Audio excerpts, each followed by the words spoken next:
Bom, já que esse é o primeiro Paulo Figueiredo Show depois da posse do Trump, eu quero começar trazendo para vocês as principais coisas que o Trump já fez. Exatamente mesmo com 3 dias de mandato, Donald Trump fez coisa pra caramba. E eu não falei palavrão aqui agora, ponto para mim. Para vocês entenderem do que eu vou falar, eu preciso que vocês conheçam o conceito do que é uma executive order, né? Uma medida que é traduzida como ordem executiva, muita gente entende como decreto, e que são os documentos pelos quais o presidente dos Estados Unidos administra as operações do governo federal.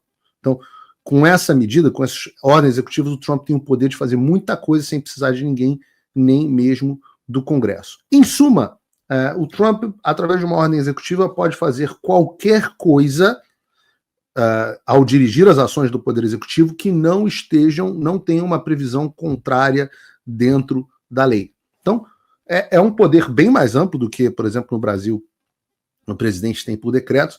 E qual o problema da ordem executiva? O problema da ordem executiva é que o que for feito por ordem executiva não pode se tornar lei, não se torna lei, né, porque não passou pelo Congresso, e, portanto, o próximo presidente pode desfazer. E muito disso está acontecendo agora.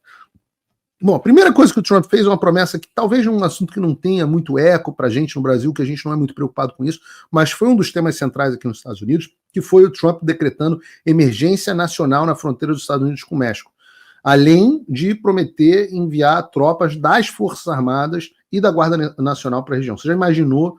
Você é um coiote que está querendo trazer gente pela fronteira do México e você encontra simplesmente o fucking US Army, né, na fronteira te impedindo de entrar. Imagina, né? O exército dos Estados Unidos, coisa absolutamente incrível.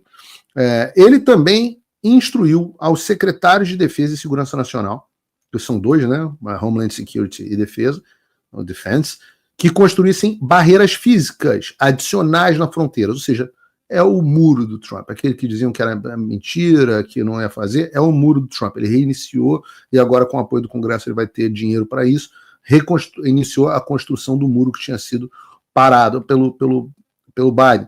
E uma coisa muito interessante é que ele designou uma série de organizações criminosas mexicanas, como o Tren de Aragua ou o MS-13, né, Mara Salvatrucha, que não é exatamente só mexicano, né, central-americano, designou essas como organizações terroristas. Não se espantem se ao longo do mandato o Trump designar, quando ficar claro, uma coisa que está começando a entrar no radar da discussão nos Estados Unidos, quando ficar claro que as organizações brasileiras, o primeiro Comando da Capital, Comando Vermelho, por exemplo, também tem papel importante no tráfico de drogas internacional que chega aos Estados Unidos.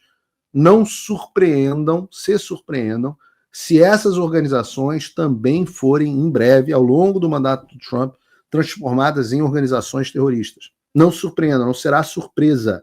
E com isso, podemos ter investigações sobre políticos, sobre agentes públicos, juízes, que tenham algum tipo de ligação com estas organizações criminosas. Sei lá, alguém que tenha advogado para uma organização criminosa, ou para uma empresa de lavagem de dinheiro, para essa organização criminosa e tal, e hoje esteja numa posição de juiz, ou tenha sido promotor, uma coisa do tipo, essas pessoas podem vir a ser investigadas. Tudo a gente vai falar muito sobre isso, sobre a construção, né? Opa, desculpe interromper o seu vídeo, mas desde 2022 eu continuo com as contas bloqueadas e o passaporte cancelado pelo Xandão. Se você aprecia o meu trabalho e tudo que eu faço pela liberdade de expressão, tem um lugar onde você pode se tornar meu apoiador com uma pequena quantia por mês. Acesse www.paulofigueiredoshow.com e torne-se meu apoiador, e aí você vai receber conteúdos exclusivos e desconto nos meus cursos. Ou então você pode se tornar meu patrono Gold e passar a me pautar, tem reuniões comigo, você entra para o meu grupo de WhatsApp, que eu uso sempre. O link para tudo isso está aí na descrição. A gente passa para um tópico que vai trazer repercussões jurídicas. Nós temos uma das ordens executivas que talvez seja uma das mais impactantes dos últimos tempos, que agora a diretiva do governo Trump é que os filhos de imigrantes ilegais que tenham nascido em território americano, imigrantes ilegais, não sejam mais considerados americanos. Então, isso se aplica a pessoas que estavam aqui nos Estados Unidos ilegalmente e cujo pai não seja um cidadão americano ou um residente permanente. Então, ilegalmente, né? Ilegalmente. Então, o impacto disso é tremendo. Hoje em dia, se uma pessoa nasce no território americano, para que seja considerada americana, já é automático. Isso é amplamente explorado por imigrantes ilegais que buscam permanecer aqui nos Estados Unidos. E no longo prazo, talvez seja a ordem executiva mais impactante no Trump. Mas eu, pessoalmente, ela já começou a ser contestada, já foi contestada acho que por 18 ou 20 estados na Suprema Corte, e eu digo para vocês que essa vai ser um dos grandes casos do direito americano na história, e eu, pessoalmente, Paulo, eu não conversei com ninguém na Casa Branca ainda sobre isso, queria entender o racional deles, porque eu achei uma tremenda de uma cagada. Eu acho que a Constituição é absolutamente clara e o Trump vai perder, e ninguém quer ficar tendo derrota. Não vale a pena você comprar briga que você vai perder. Mas, enfim, vamos ver isso para frente. Passando por compromisso do Trump em lutar contra as pautas globalistas, ele fez uma dobradinha de ordens executivas que vai prejudicar diretamente o interesse das elites globais. O Trump retirou os Estados Unidos da Organização Mundial de Saúde, aqueles bandidos que passaram o tempo inteiro ajudaram a trancar o mundo inteiro sob os aplausos, sob a chupação de saco das autoridades brasileiras, incluindo o governador Zema, incluindo o governador de São Paulo, na época, o Dória. Ai, meu Deus, a Organização Mundial de Saúde recomenda nós abrirmos os Estados Unidos e o Brasil, isso aconteceu aqui também, abriram mão da sua soberania, da capacidade de decretar as suas políticas de saúde pública para ficarem na mão de uma organização global que claramente a gente explorou isso profundamente no Paulo Figueiredo Show, tinha outros interesses em mente que não eram os interesses da população. Então, como os Estados Unidos são um dos grandes bancadores, patrocinadores da Organização Mundial de Saúde, o Trump virou e falou, tchau! E agora até o Milley está dizendo que talvez saia da Organização Mundial de Saúde.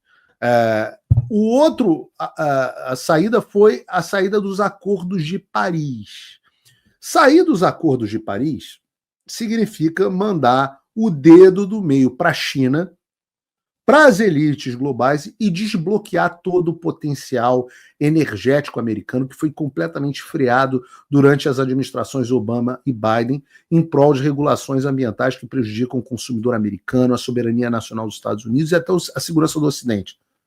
Enquanto isso tudo acontecia, a China continuava a poluir alucinadamente, a produzir em níveis cada vez maiores. Os russos produziam petróleo como seu principal produto, que ficava mais caro. Inclusive, nós sabemos que a agenda ambiental de mudança climática foi uma agenda infiltrada no Ocidente por interesse da União Soviética e Rússia como o principal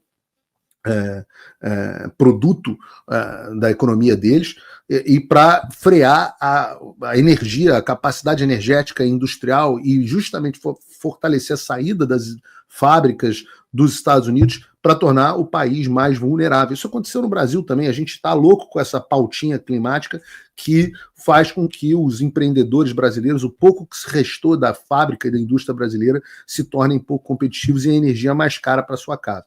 Isso é uma coisa que no próximo governo Bolsonaro, inclusive, a gente tem que trabalhar para sair dessa baboseira de vez também. Agora, nos Estados Unidos acabou isso. Né? É como se com Biden os Estados Unidos estivessem lutando com as mãos amarradas. Agora o Trump liberta a mão dos Estados Unidos. Falando em agenda globalista, é claro que o Trump também agiu assim, de forma definitiva, rápida e agressiva contra a pauta woke, a pauta da lacração. Né? Agora, segundo as novas ordens executivas, o sexo, não o gênero, o sexo de uma pessoa é entendido como algo que não pode ser alterado e que é fundamentado em uma realidade incontroversa. Então, basicamente, agora a posição atual do governo americano é aquela que eu tenho dito, e não só eu, mas todo cidadão que não esteja em estado de histeria ou outro tipo de distúrbio mental, que basicamente não tem mais essa história de que homem pode se sentir como mulher e ser tratado como mulher ou vice-versa. Agora, nos Estados Unidos existe sexo masculino, homem, e sexo feminino, mulher. E acabou, porra. E é assim. Ah, não, mas eu sou trans. Beleza. Tá, aí é um pouco de você. Cada um tem aí as suas preferências, etc. Não é disso que o governo está tratando. Você pode ser trans à vontade. Você é um homem que se identifica como trans e tá tudo certo. Tem umas muito bonitas, inclusive o Adriles é que gosta bastante. Mas é isso. Né? Tem um cara no Instagram que fica, ô negão, essa trans aí é dentro. Aí vai da preferência de cada um. Se quiser ser trans, você só não é mulher. Você não vai disputar, você não vai disputar esporte com mulher, você não vai ser identificado com mulher, você vai ser um homem que prefere ser trans. Sim, a gente sempre conviveu bem com a ideia do travesti, ou o que quer que seja. Eu pessoalmente, acho que vai de cada um.